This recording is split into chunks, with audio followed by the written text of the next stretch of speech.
ओम शांति। आज 8 मई 2024 के बाबा के अनमोल मधुर महावाक्य सुनेंगे। आज की मुरली में बाबा रहम दिल बन सबके ऊपर रहम करने की प्रेरणा दे रहे हैं। बाबा कहे, तुम बच्चे नॉलेजफुल हो, समझदार हो। इस दुनिया की आत्माएं बहुत दुखी है, उन पर उपकार करो। वह आत्माएं परमात्मा को जानती नहीं है, उन्हें परमात्मा का परिचय दो, उनका तीसरा नेत्र खोलो ताकि वह भी परमात्मा से अपना वर्षा प्राप्त कर सके। लेकिन साथ साथ बाबा ने यह भी प्रेरणा दी कि बच्चे, तुम्हें किसी से भी मांगने की जरूरत नहीं है। तुम सच्चे निस्वार्थ भाव से दिल से सबकी सेवा करो। सर्विस का शौक रहे तो अपने आप हुंडी भरती जाएगी। जहां पर सर्विस हो सकती है प्रबंध करो, लेकिन फिर भी किसी से मांगना नहीं। मांगने से मरना भला। बाबा कहे, आप ही सब कुछ आ जाएगा। तुम बाहर वालों की तरह चंदा इकट्ठा नहीं कर सकते हो। बाबा ने बहुत सूक्ष्म बात बताई कि मांगने से कभी भी सेंटर जोर नहीं भरेगा। इसलिए दाता के बच्चे हो, तुम पहले देने का कार्य करते जाओ। सुनते हैं आज के बाबा के अनमोल मधुर महावाक्य। ओम शांति। मीठे बच्चे, विश्व की सभी आत्माएं अनजान और दुखी है। आप उन पर उपकार करो। बाप का परिचय देकर खुशी में लाओ। दुखी है, अशांत है, तो उन्हें आवश्यकता है खुशी की और शांति की। तो बाबा कहे, परिचय देकर खुशी में लाओ, उनकी आंखें खोलो। आज की मुरली से प्रश्न है, किसी भी सेंटर की वृद्धि का आधार क्या है? उत्तर, निस्वार्थ सच्चे दिल की सेवा। यही किसी भी सेंटर के वृद्धि का आधार है। तुम्हें सर्विस का सदा शौक रहे तो हुंडी भरती जाएगी। जहां पर सर्विस हो सकती है वहां प्रबंध करना चाहिए। मांगना किसी से भी नहीं है। मांगने से मरना भला। आप ही सब कुछ आएगा। तुम बाहर वालों की तरह चंदा इकट्ठा नहीं कर सकते। मांगने से सेंटर जोर नहीं भरेगा, इसलिए बिगर मांगे सेंटर को जमाओ। ओम शांति।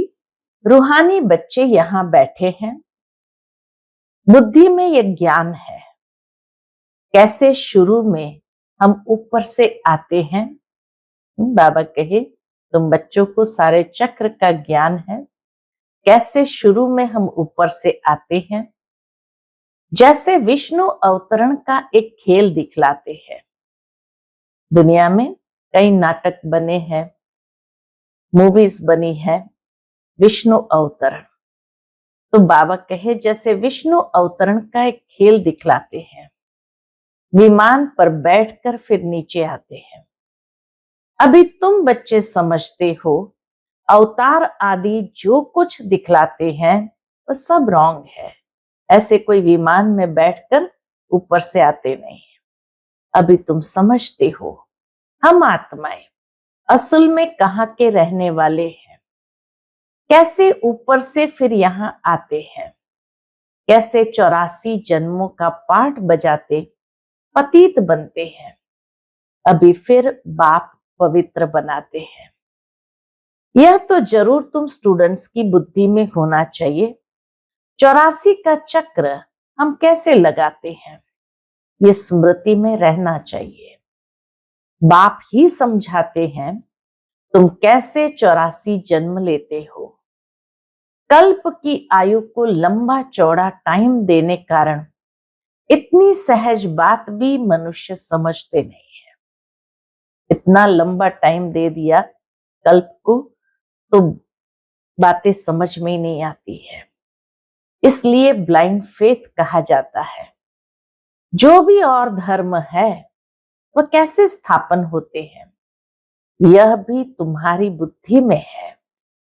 तुम जानते हो, पुनर्जन्म लेते लेते, पाठ बजाते बजाते अभी अंत में आकर पहुंचे हैं। अब फिर वापस जाते हैं। यह नॉलेज तुम बच्चों को ही है। दुनिया में और कोई भी ये नॉलेज नहीं जानते हैं। कहते भी है 5000 वर्ष पहले पैराडाइज था, परंतु वह क्या था ये नहीं जानते। पैराडाइज कैसा था, क्या था, कुछ भी नहीं जानते हैं। जरूर आदि सनातन देवी देवताओं का राज्य था, परंतु ये बिल्कुल नहीं जानते। तुम समझते हो, हम भी पहले कुछ नहीं जानते थे। और धर्म वाले ऐसे थोड़ी है कि अपने धर्म स्थापक को नहीं जानते। हर एक धर्म वाले अपने धर्म स्थापक के विषय में जानते हैं। तुम अभी जानकार, नॉलेजफुल बने हो, बाकी सारी दुनिया अनजान है। हम कितने समझदार बने थे, फिर अब बेसमझ अनजान हो गए हैं। मनुष्य होकर अथवा एक्टर्स होकर हम नहीं जानते थे। नॉलेज का प्रभाव देखो कैसा है। यह तुम ही जानते हो, तो बच्चों को अंदर में कितना गदगद होना चाहिए। जब धारणा हो तभी अंदर में वह खुशी आए। तुम जानते हो हम शुरू शुरू में कैसे आए, फिर कैसे शूद्र कुल से ब्राह्मण कुल में ट्रांसफर हुए। यह सृष्टि का चक्र कैसे फिरता है। बाबा ने कितना सहजता से यह सृष्टि का चक्र घुमा दिया कि आदि में हम कैसे नीचे उतरे, कोई विष्णु अवतरण की तरह नहीं होते हैं। कैसे पाठ बजाया सतयुग त्रेता में, फिर कैसे धीरे धीरे नीचे उतरे, पतित बने, अब बाबा आए हैं पवित्र बनाने। ब्राह्मण कुल का बनाया और अभी ब्राह्मण कुल से हम ट्रांसफर होते हैं फिर देवता कुल में। तो बाबा कहिए सृष्टि का चक्र कैसे फिरता है, सो तुम्हारे सिवाय दुनिया में कोई भी जानता नहीं। अंदर में यह ज्ञान डांस होना चाहिए। बाबा हमको कितनी वंडरफुल नॉलेज देते हैं, जिस नॉलेज से हम अपना वर्षा पाते हैं। लिखा हुआ भी है, इस राजयोग से मैं तुमको राजाओं का राजा बनाता हूं, परंतु कुछ समझ में नहीं आता था। अभी बुद्धि में सारा राज आ गया है। गीता में ये बात तो लिखी है कि इस राजयोग के द्वारा तुमको राजाओं का राजा बनाता हूं, लेकिन कैसे, वो सारा राज अभी स्पष्ट हुआ। हम शूद्र से अब 100 ब्राह्मण बनते हैं, ये मंत्र भी बुद्धि में है। हम 100 ब्राह्मण, फिर 100 देवता बनेंगे, फिर हम उतरते उतरते नीचे आते हैं। कितना पुनर्जन्म लेते चक्र लगाते हैं। ये नॉलेज बुद्धि में रहने कारण खुशी भी रहनी चाहिए। औरों को भी ये नॉलेज कैसे मिले, कितने ख्यालात चलते रहे, कैसे सबको बाप का परिचय दे। तुम ब्राह्मण कितना उपकार करते हो, बाप भी उपकार करते हैं ना। जब बिल्कुल ही अनजान है, उन्हों को सदा सुखी बनाए, आंखें खोले, खुशी होती है ना। तीसरा नेत्र खुलता है तो खुशी होती है ना। जिनको सर्विस का शौक रहता है, उन्हों को अंदर में आना चाहिए, बहुत खुशी होनी चाहिए। हम आत्माएं कहाँ की रहने वाली है, फिर कैसे आती है पाठ बजाने। कितने ऊंच बनते हैं, फिर कैसे नीचे आते हैं। फिर रावण राज्य कब शुरू होता है, ये अभी बुद्धि में आया है। भक्ति और ज्ञान में रात दिन का फर्क है। शुरू से भक्ति किसने की है? तुम कहेंगे पहले पहले हम आए तो बहुत सुख देखा, फिर हम भक्ति करने लगे। पूज्य और पुजारी में कितना रात दिन का फर्क है। तुम्हारे पास अभी कितना ज्ञान है। खुशी होनी चाहिए ना। ज्ञान का खजाना अंदर में है तो खुशी बढ़ती जाती है। कैसे हमने 84 का चक्र लगाया है। कहाँ 84 जन्म, कहाँ 84 लाख। इतनी छोटी सी बात भी किसके ध्यान में नहीं आती है। लाखों वर्ष की भेंट में तो यह एक दो रोज के बराबर हो जाता है। अच्छे अच्छे बच्चों की बुद्धि में यह चक्र फिरता रहता है। तभी कहा जाता है स्वदर्शन चक्रधारी। जितना चक्र को घुमाते हैं उतना बाबा कहे तुम स्वदर्शन चक्रधारी बनते हो। सतयुग में यह नॉलेज होती नहीं। स्वर्ग का कितना गायन है, वहां सिर्फ भारत ही था। जो था वह फिर बनना ही है। बाहर से तो देखने में कुछ नहीं आता है, साक्षात्कार होता है। तुम जानते हो ये पुरानी दुनिया अब खत्म होनी है, फिर नंबरवार हम नई दुनिया में आएंगे। आत्माएं कैसे आती है पाठ बजाने, वह भी तुम समझ गए हो। आत्माएं ऐसे कोई ऊपर से उतरती नहीं है जैसे नाटक में दिखाते हैं। आत्मा को तो इन आंखों से कोई देख भी न सके। आत्मा कैसे आती है, छोटे शरीर में कैसे प्रवेश करती है, बड़ा ही वंडरफुल खेल है। यह पढ़ाई ईश्वरीय है।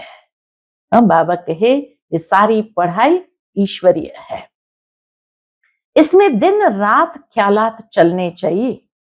हम एक बार समझ लेते हैं, जैसे कि देख लेते हैं फिर वर्णन करते हैं।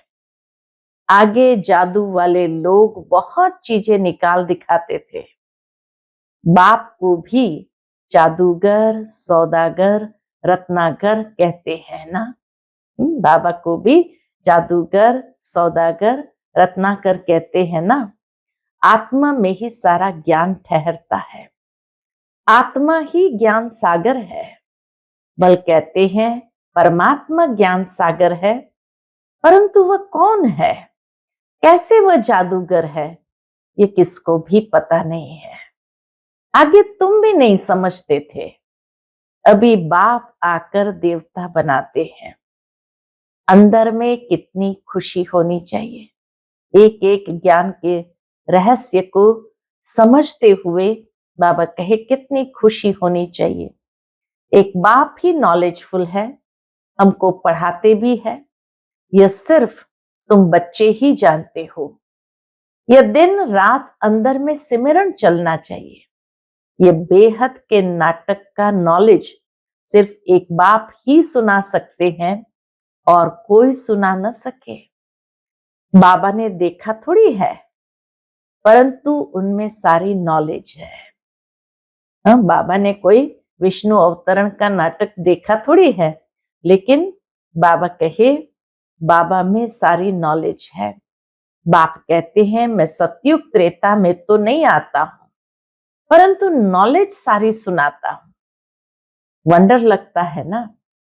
जिसने कभी पाठ ही नहीं लिया, जिसने कभी उस सतयुगी दुनिया में पाठ ही नहीं लिया, वो कैसे बतलाते हैं। बाप कहते हैं मैं कुछ भी देखता नहीं हूं। स्वर्ग को देखते ही नहीं है बाबा। न मैं सतयुग त्रेता में आता हूं, परंतु मेरे में नॉलेज कितनी अच्छी है जो मैं एक ही बार आकर तुमको सुनाता हूं। तुमने पाठ बजाया, तुम जानते नहीं हो, और जिसने पाठ ही नहीं बजाया वो सब बताते हैं। बाबा कहे तुमने पाठ बजाया लेकिन तुम जानते नहीं हो, और जिसने पाठ ही नहीं बजाया वह सब सुनाते हैं। वंडर है ना, कितना वंडरफुल ये खेल है। हम जो पाठधारी है, हम कुछ नहीं जानते, और बाप में कितनी सारी नॉलेज है। बाप कहते हैं मैं थोड़ी सत्युग त्रेता में आता हूं जो तुमको अनुभव सुनाओ। ड्रामा अनुसार बिगर देखे अनुभव किए सारी नॉलेज देते हैं। कितना वंडर है। मैं पाठ बजाने आता ही नहीं और तुमको सारा पाठ समझाता हूं, इसलिए ही मुझे नॉलेजफुल कहते हैं। परमात्मा को नॉलेजफुल क्यों कहते हैं? क्योंकि बिना पाठ बजाए, बिना अनुभव किए सब कुछ इतना सुंदर स्पष्ट सुनाते हैं, इसीलिए उनको नॉलेजफुल कहते हैं।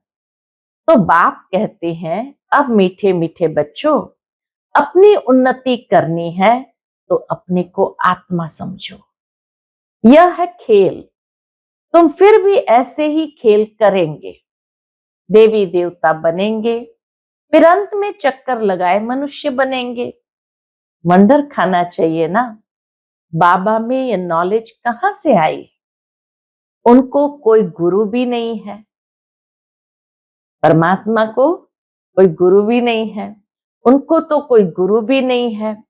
ड्रामा अनुसार पहले से ही उनमें पाठ बजाने की नूंद है। ये ज्ञान सुनाने का, पाठ बजाने की नूंद है। इसको कुदरत कहेंगे ना। हर एक बात वंडरफुल है। तो बाप बैठ नई नई बातें समझाते हैं।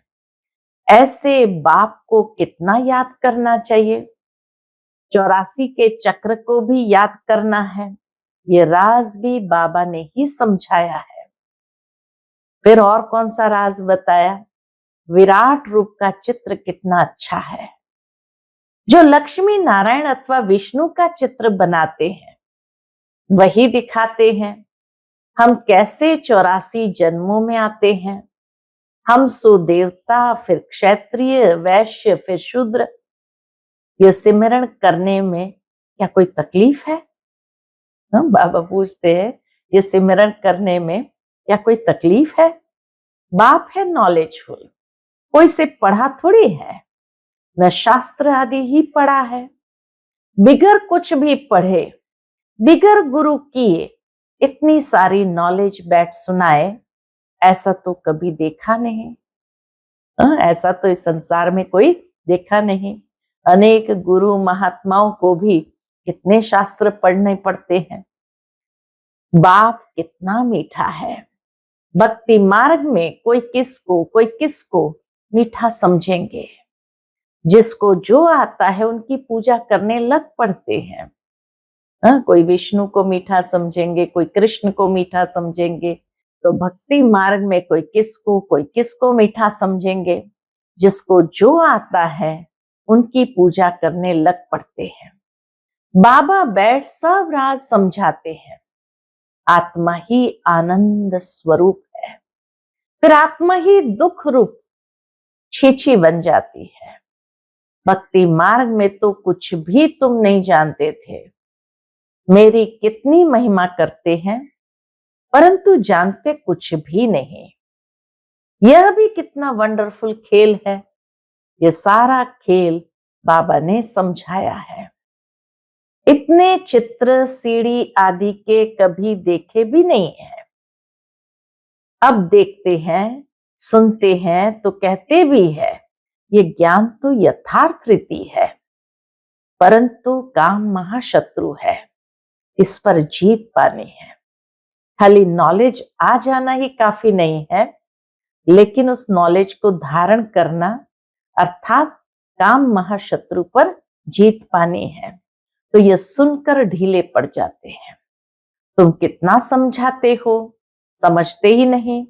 कितनी मेहनत लगती है यह भी जानते हैं। कल्प पहले जिन्होंने समझा था वही समझेंगे। दैवी परिवार वाले जितने बनने वाले होंगे उन्हों को ही धारणा होगी। तुम जानते हो हम श्रीमत पर राजधानी स्थापन करते हैं। बाप का डायरेक्शन है औरों को भी आप समान बनाओ।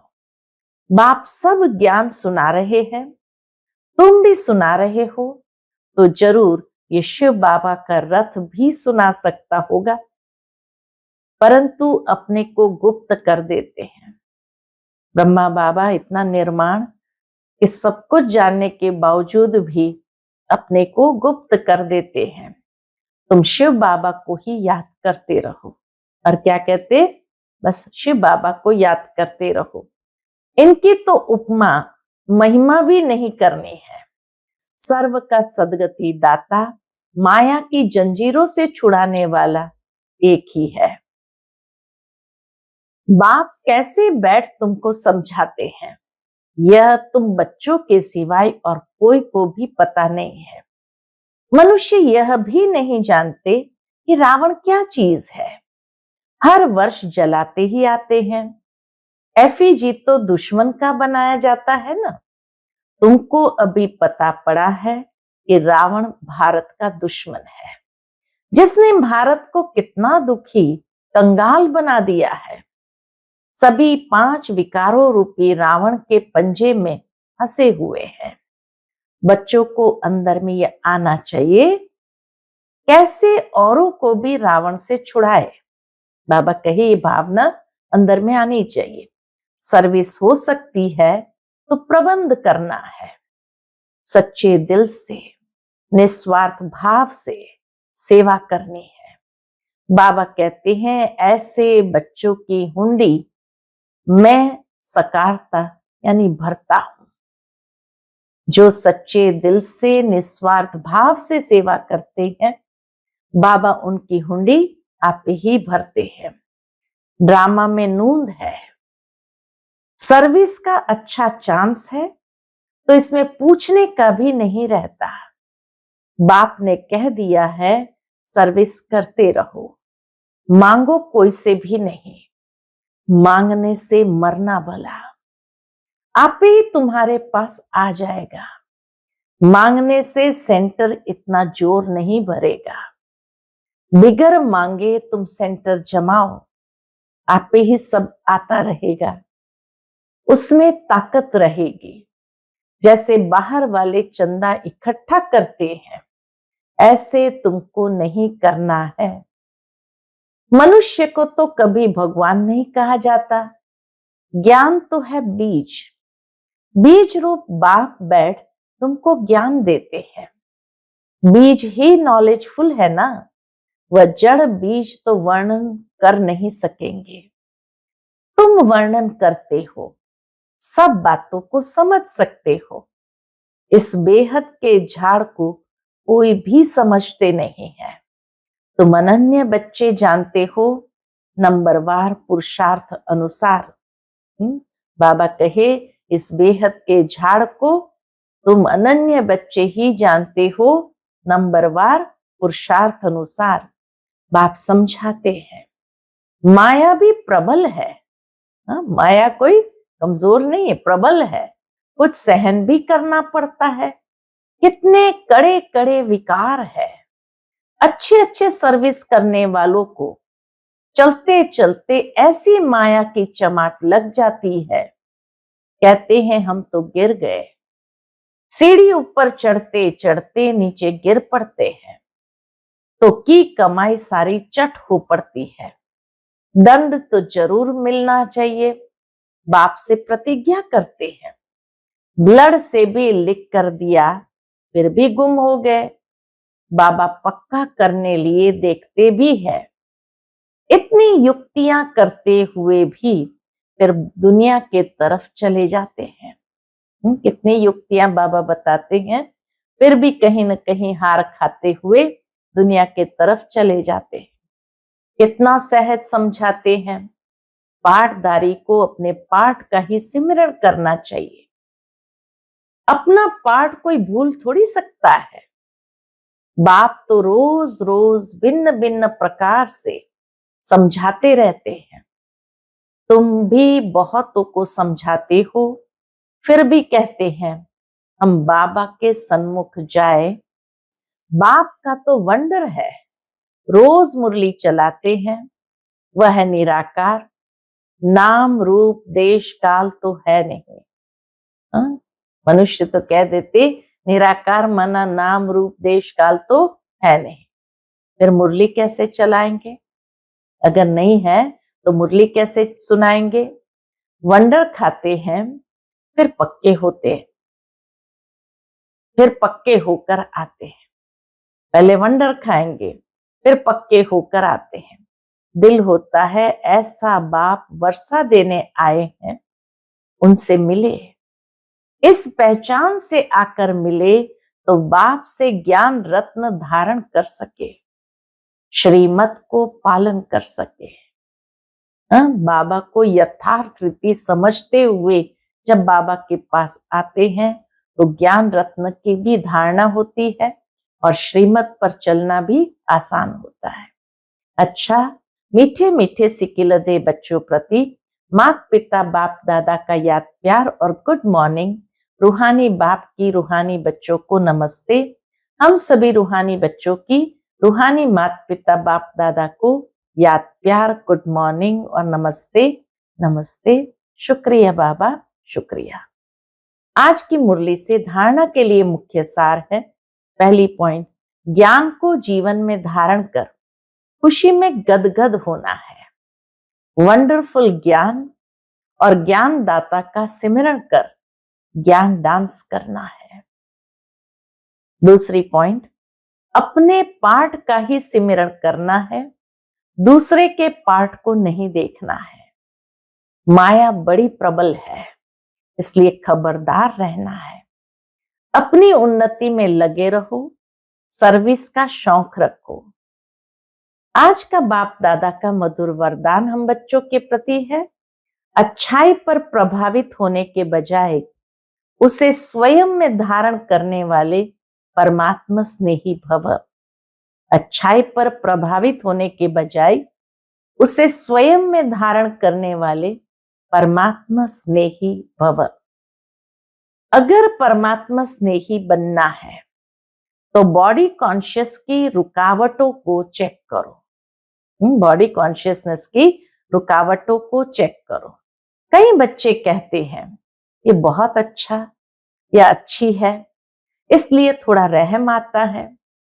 कोई का किसी के शरीर से लगाव होता तो कोई का किसी के गुणों व विशेषताओं से, लेकिन वह विशेषता व गुण देने वाला कौन? कोई अच्छा है तो अच्छाई को धारण भले करो, लेकिन अच्छाई में प्रभावित नहीं हो जाओ। न्यारे और बाप के प्यारे बनो। ऐसे प्यारे अर्थात परमात्मा स्नेही बच्चे सदा सेफ रहते हैं।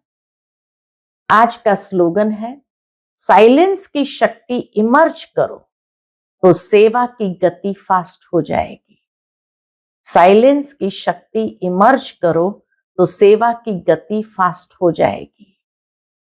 अच्छा, ओम शांति।